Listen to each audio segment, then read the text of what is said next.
Hi everybody, welcome to Math Mastery. I am Tanvi and today I am going to discuss a few questions from exercise of chapter 5 of class 11 statistics book. The questions that I am going to discuss are question number 6 and 8 from the exercise. Question number 6. Following information pertains to the daily income of 150 families. Calculate the arithmetic mean. So you can see here the information is in the form of more than cumulative frequency.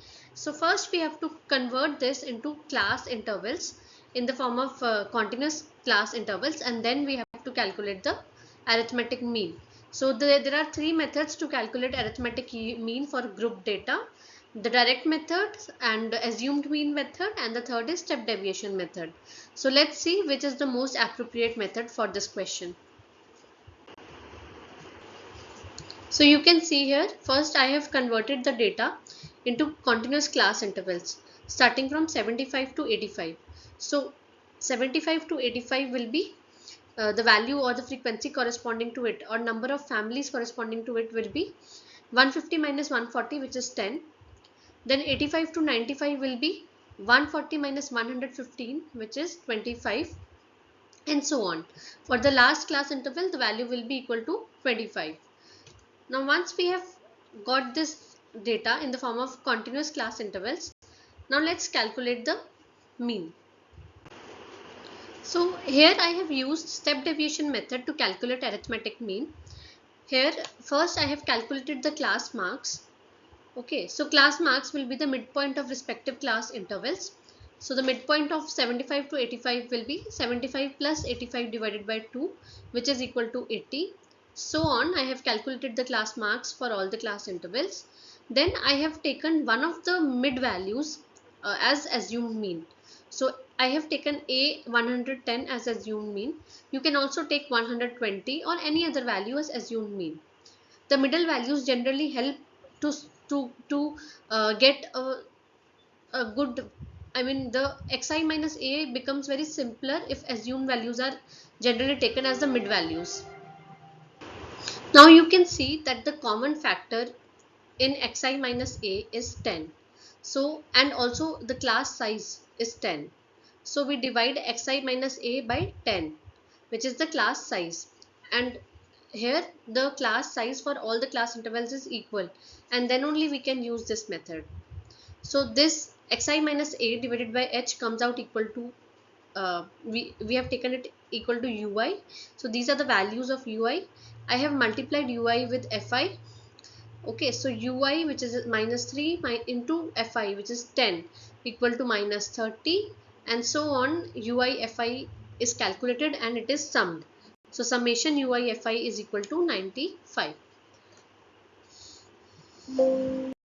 So using the step deviation formula for calculating arithmetic mean, which is x bar is equal to a, which is assumed mean, plus h, which is the class size, multiplied by bracket start summation ui fi divided by summation fi. Fi is the frequency of respective class interval or of respective class marks. So the arithmetic mean comes out equal to 116.33, which means that the average the average income of 150 families is 116.33 rupees. So I hope this is clear. Question number 8. The following series relate to the daily income of workers employed in a firm. Compute A. Highest income of lowest 50% workers. Minimum income earned by top 25 workers. Maximum income earned by lowest 25% workers. So if you see this question, you will realize that I have taught you the concept of quartiles in the previous video, in one of the videos, sorry. So in that quartiles, you can see the first part. This question relates to the concept of quartiles.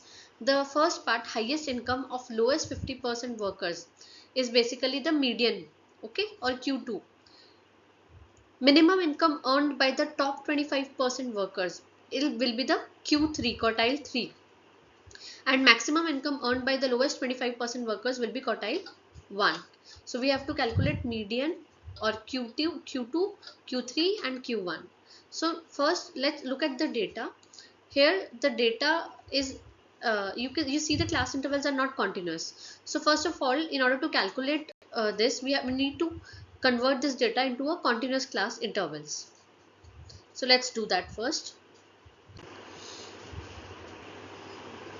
Now you see here the gap between the upper limit of the first class interval and the lower limit of the second class interval is the gap that we need to fill up to make it continuous class interval. So you see here what is the gap?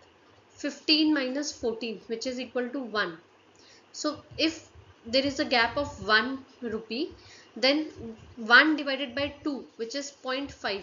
So we have to deduct 0.5 from the lower limit and add 0.5 to the upper limit for all the class intervals. Why?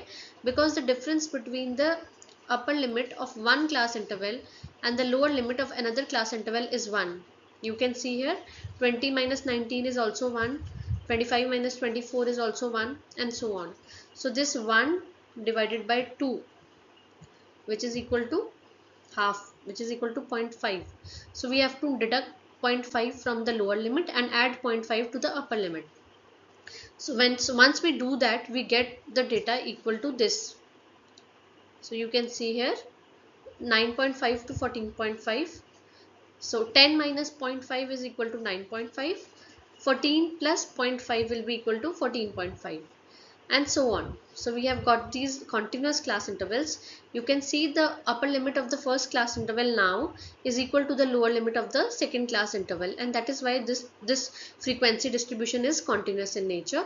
Now we can calculate the median as well as Q1 and Q3 for this distribution. Now let's start with part A. So now first we have to identify the median class interval. You see total frequency is 65. 65 divided by 2 is 32.5. So the the cumulative frequency equal to 32.5 or greater than 32.5 will be the one where the corresponding to which is the median class interval. So therefore CF greater than or equal to 32.5 is 50. So the median class interval is 24.5 to 29.5, right? So now once we have identified this median class interval, we have to use the formula. So using the formula, L is the lower limit of the median class interval. So in this case, the median class, the lower limit is 24.5 plus n by 2. N are the total number of observations. In our case, it is 65. CF cumulative frequency of the preceding class interval. Basically, the preceding class interval is this one, and the cumulative frequency is 30. F is the frequency of the current class interval, which is 20. Current means the median class interval, and H is the class size. So you see the class size is 5. So you have used this all these values, substituted these values, and the median value is 25.125, which means that highest income of lowest 50% workers is rupees 25.125. Okay, so I hope this is clear. The second is upper quartile. So similarly, we have to find out the class interval in which the upper quartile lies. So upper quartile, in order to find that, this is the formula: 3 multiplied by n by 4. So 3 multiplied by n is the total number of observation, which is 65. So if you substitute this, so 3 by 4 of 65 is 48.75. So cumulative frequency greater than or equal to 48.75 is 50.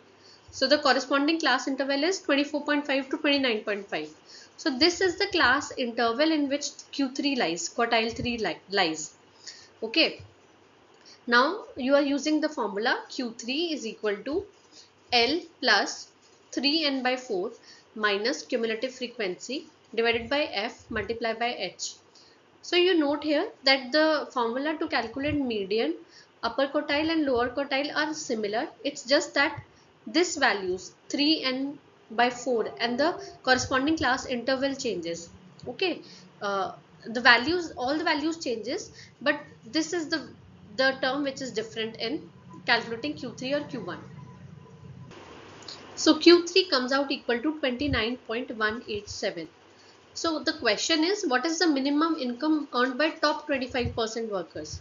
So the minimum income earned by top 25% workers will be quartile 3, right?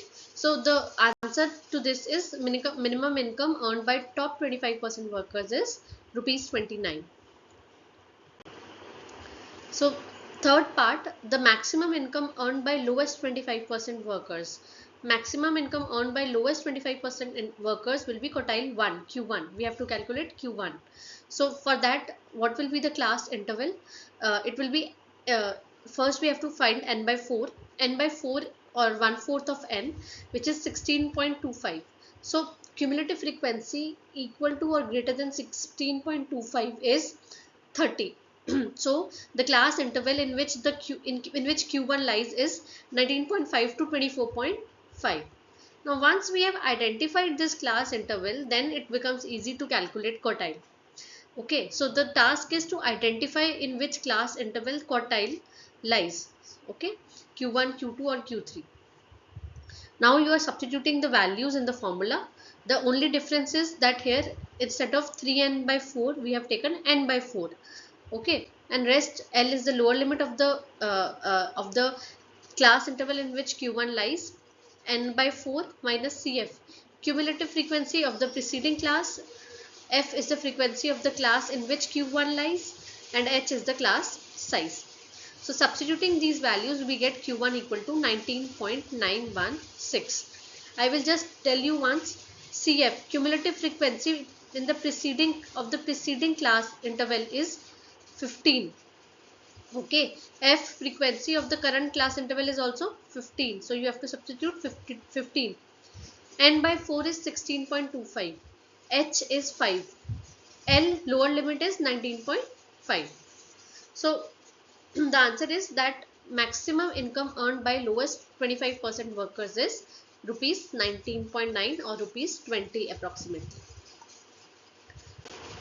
So with this, I have completed the questions of this exercise. Thank you.